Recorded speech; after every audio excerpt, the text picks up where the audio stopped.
Dr. Eve here. Hope you all are doing well. Happy birthday to you. Happy birthday to you. Happy birthday.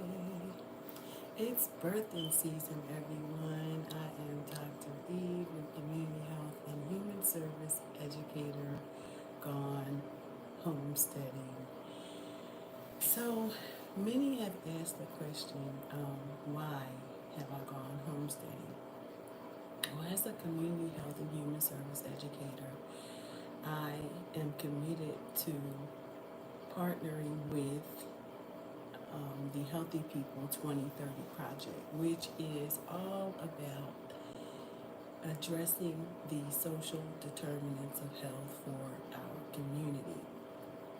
And what I noticed is that there were out of 350 objectives associated with education, health care, food, neighborhoods and built environments, economic stability. I noticed that there were some leading health indicators. And what are those leading health indicators? Well, one of them is out of 350 objectives, one of them, many of them are basic essentials, and one of those is food. So, realizing that we were really in a crisis when you're talking about reducing or having to reduce household food insecurity and hunger. And so I did some research on that and began to look at the conditions and what essentially is happening is that we don't have enough of the right kinds of food. We don't have nutritious food. So it says food, let me just define that for you. Food insecurity is defined as a household level economic and social condition of limited or uncertain access to adequate food. Consistent, dependable access to nutritious food is critical to health. Food insecurity and a lack of access to affordable, nutritious food are associated with a higher risk for chronic health conditions like diabetes, obesity, heart disease, and mental health problems. Households that include one or more adults with disabilities have higher rates of food insecurity than households with no adults and with disabilities. Giving more people benefits through nutritious assistance programs, increasing benefit amounts, and addressing unemployment may help reduce food insecurity and hunger. And while that seems to me like a band-aid, but here are the numbers. Here is what we're really looking at. Hello. Here's what we're really looking at. So basically what they're saying, and this is according to the Office of Disease Prevention and Health Promotion, reducing food insecurity and hunger is a leading health indicator. So as an independent community health human service educator, I'm committed to a mission to find a solution to this problem. And many of us are addressing that as a problem right here in YouTube and in our channels and our work as we show people how to garden. So here's why this matters. In 2018, the baseline was 11.1% of households were food insecure. Now, we targeted to get to 6%. However, in 2022, this number increased to 12.8%. The problem actually is getting worse. And so let's go deeper. What we have is limited access to adequate food, lack of consistent access to nutritious food, increased chronic illness, and those with disabilities have higher rates of food insecurity. It's not enough to provide more assistance when the foods available lack nutrition. It's not enough to address unemployment for jobs that will not even pay minimum wage. In full transparency, these programs, while necessary, need reform. What can reform look like? Reform could look like us, making sure that families understand gardening, that we teach gardening as a concept, that we build homes and housing where there are community gardens, where there are things that are, like we build a wood frame with an inset to put things in. We should build communities with an inset to grow food, right? I think that that's critically important. So what we have to do here in our spaces, this is a place where we can literally grow, teach people how to grow food. So what we do here is critical. So don't ever think that what you are doing, if you are here and you are developing an egg business and you are showing people how to, make soap, you're showing people how to, create their own apothecary, you're showing people how to um, grow food. You're showing people how to make their own detergent. All the things, these are things that are absolutely needed because it also not only addresses hunger and food insecurity, but it also teaches us how to be self-sustainable, right? To keep more of our money, right? Because a lot of the things that we buy are not good for us. And so what I want to show you today is that I did something really amazing, and I want to show you how we can actually be no food waste, even with the small things. Like I went to Ghana. In July, and it was an amazing trip. And I learned so much from the people in community and their ways of survival. And they literally, watching them, they had their food, they were on the side of the road, they were mega marketing, they up early in the morning, they were, getting to that business. And not only did they grow their own food as a way of survival, but they also built an economy, right? An economy where they could actually make money from the things that they grow. Agriculture, y'all. Big on agriculture.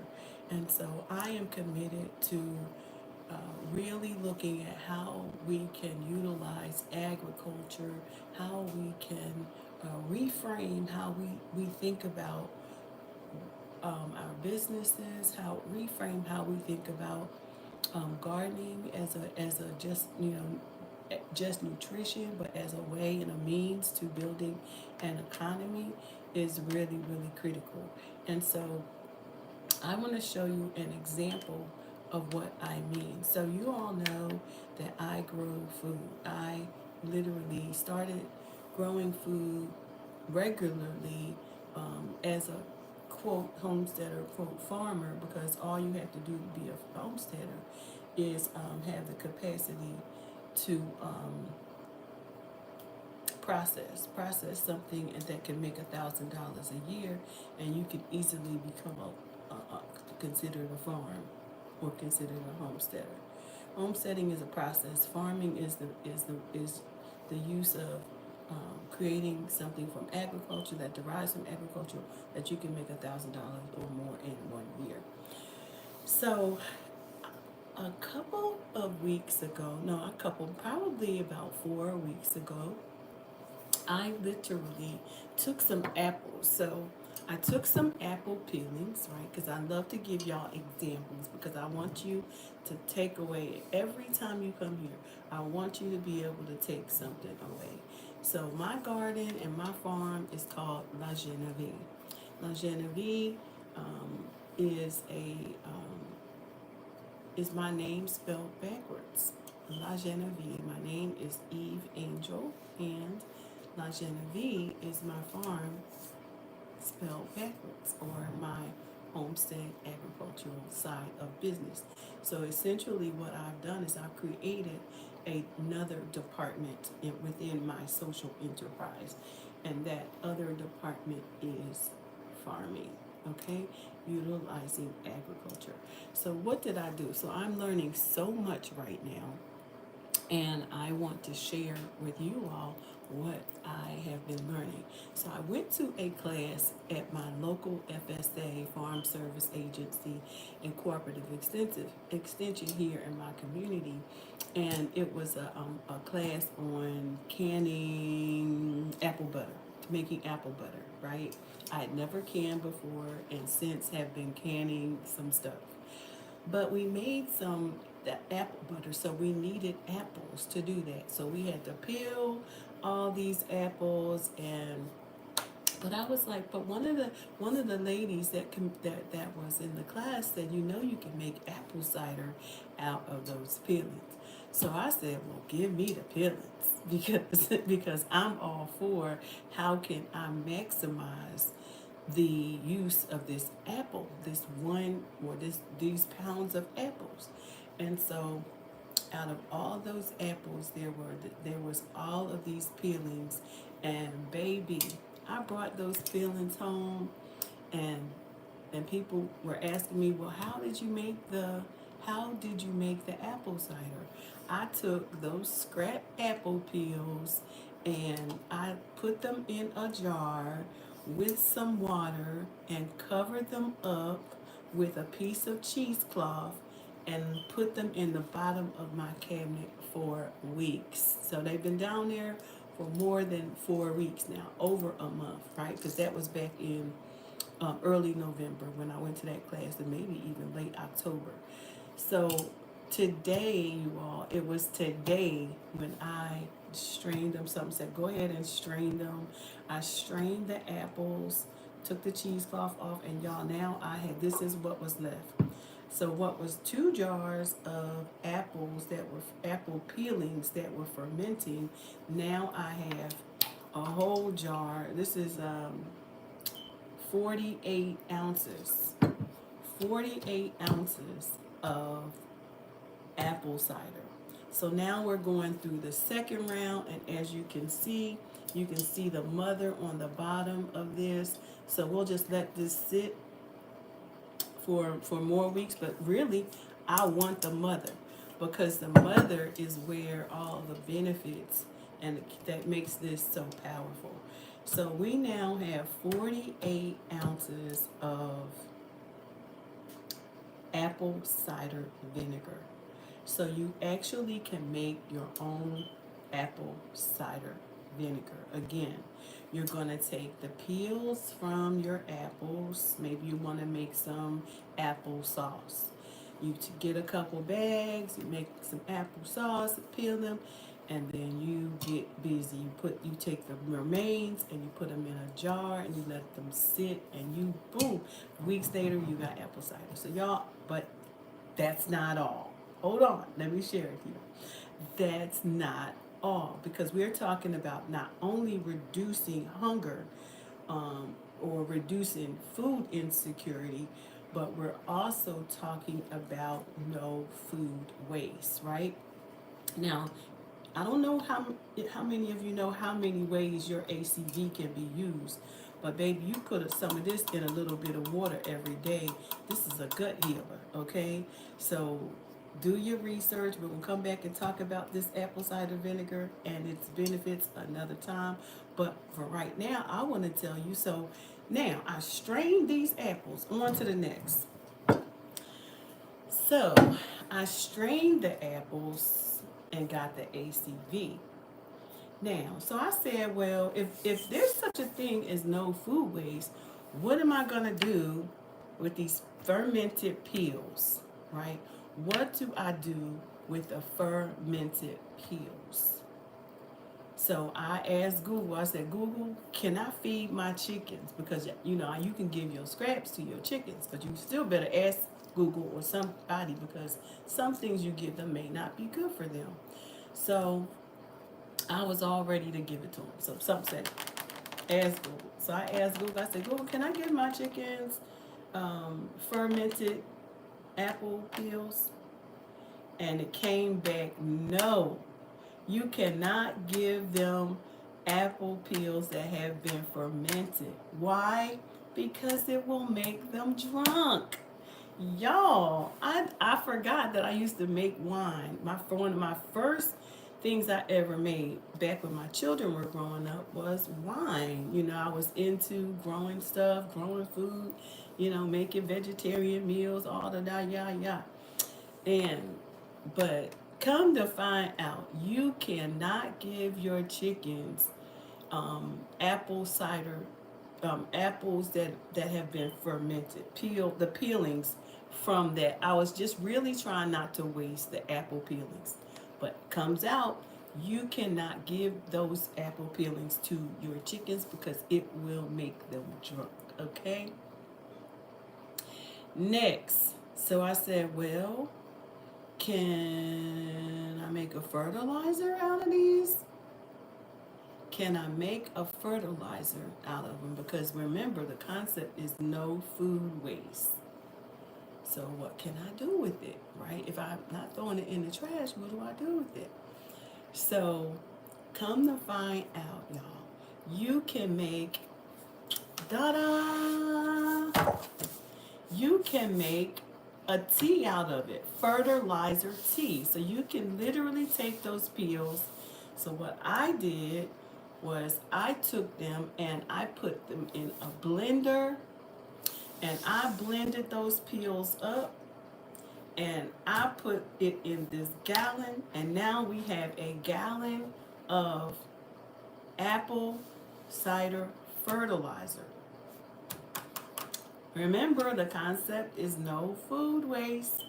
No, the goal is reduce hunger, reduce food insecurity, and hunger.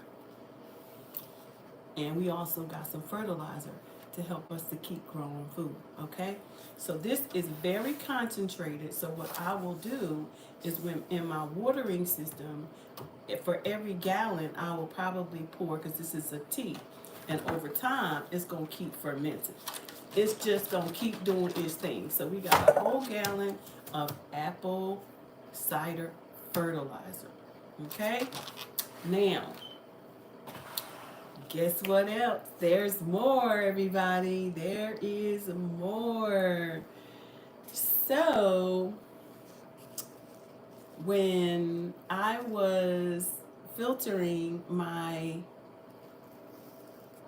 apple peels and to get the apple cider vinegar, I found seeds. Hey, look at that.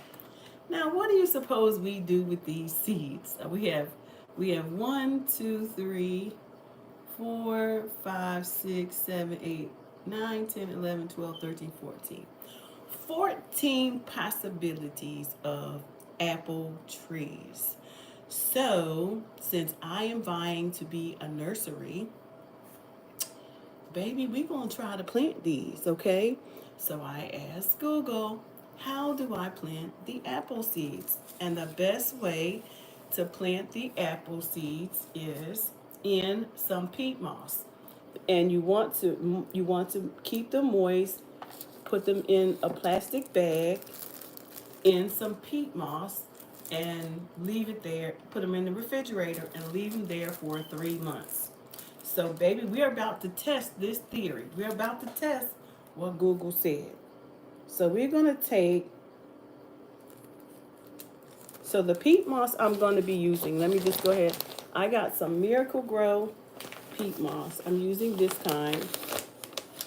Miracle Grow peat moss. Sphagnum retains moisture and nutrients, enriched with Miracle Grow plant food, helps promote strong root development. Now, I don't know how good it is or not, but it said peat moss. And because I'm a very smart person, when the season is over, I go buy up everything because it's on sale, right? I buy in the off season, okay? So it says use peat moss. That's what we're going to use. So we're going to take these seeds and we're going to mix them with this peat moss. Right, I've got a cup here. I don't know how much I should use, but I'm going to use quite a bit, right? I'm going to use quite a bit of this peat moss.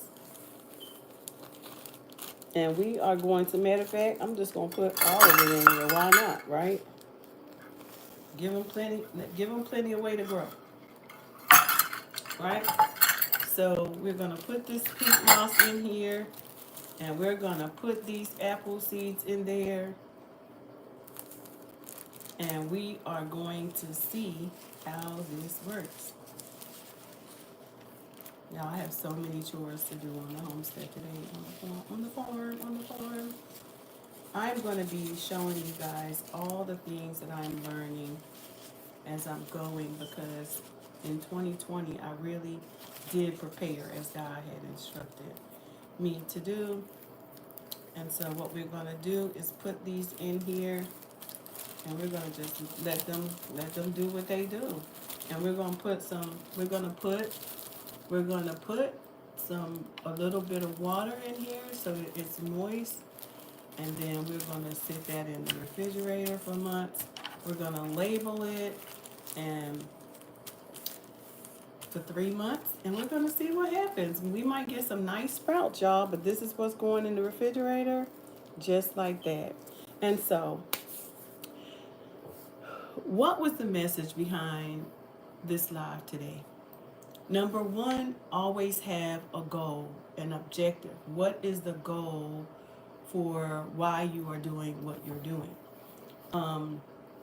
As a community health and human service educator and a researcher, I always want to be able to measure whether what I'm doing actually works, whether I am solving a problem. How do I solve the problem?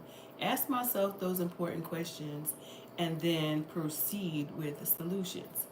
So if my goal is to um,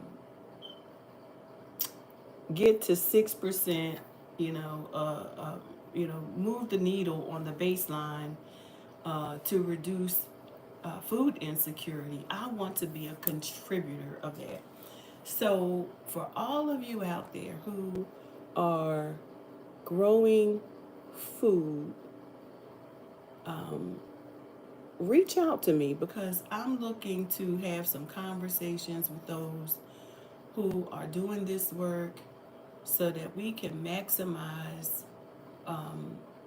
look at who's doing what, how is it working, um, how can we a collective, because make this a collective effort in reporting, because we want to be able to self report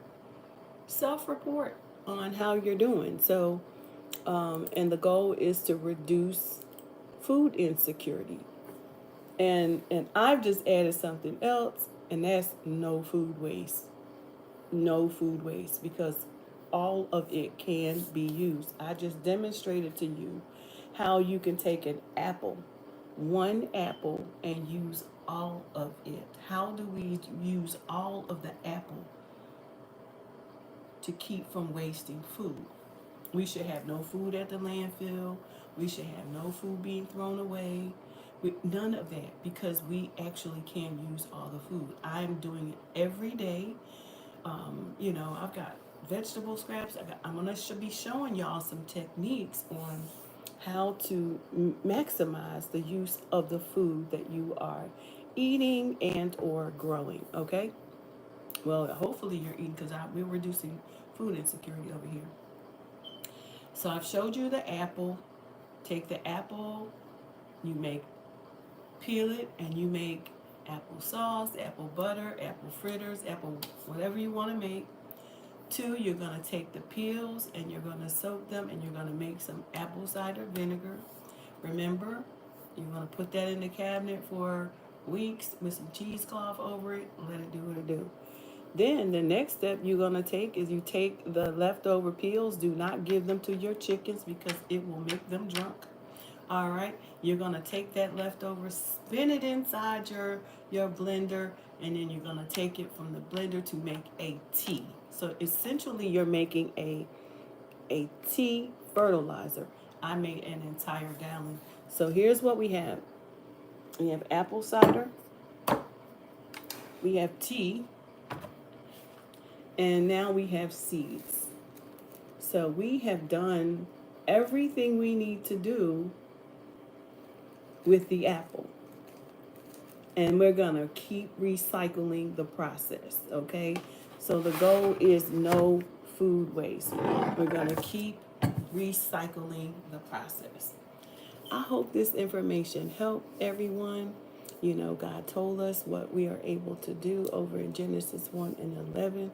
We are to take care of these things. No, I'm going to give it to you because I like to give you that scripture so that you know it verbatim, because I'm still learning how to, remind myself.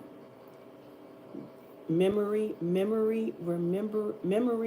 of the Bible verses, because I am a faith-based leader and I teach all things from a faith-based perspective. And you can too if that's what you choose, all right? So we are looking for the scripture where do I go for that? Genesis 1 and 11. Genesis 1 and 11. Because I want y'all to have that for your reference. Genesis 1 and 11. I spelled that all wrong. How in the world? That's what I meant. Genesis 1 and 11. So Genesis 1 and 11, y'all. Then God said, hold on. Genesis 1:11.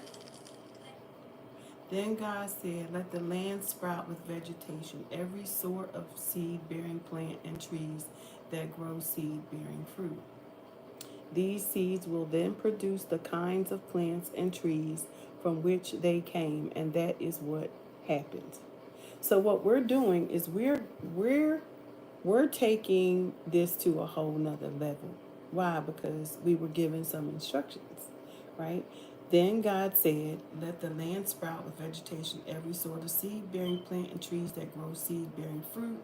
These seeds will then produce the kinds of plants and trees from which they came, and that is what happens. All right?